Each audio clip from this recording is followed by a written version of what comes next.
Why would anybody ever want to use a hard money loan as a bridge to getting long-term financing? A lot of our borrowers do that. One of the first reasons using the hard money to buy the property to begin with, way easier, less paperwork, you can close quicker, sometimes there's not even a credit check, less fees involved, etc., right? It makes you competitive when you're going out to buy that property. You also use it as a bridge to that long-term financing because banks live inside their little banker box. They have a set of rules that they have to follow, even if what you're trying to do just makes more sense. It still doesn't fit inside their box. So what I mean by that is a bank is only going to lend you 80% of the purchase price or appraised value, whichever is less.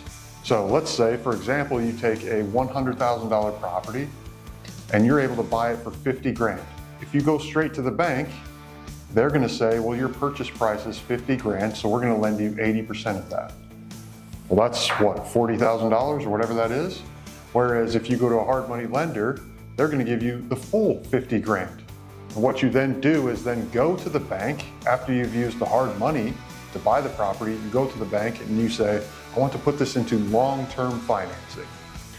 Back to the banker's box, they only want 80% of the purchase price or appraised value. Well, there's now no longer a purchase price involved. You own the property. So they have to go off appraised value. And in this example is $100,000. So the bank is going to lend you 80.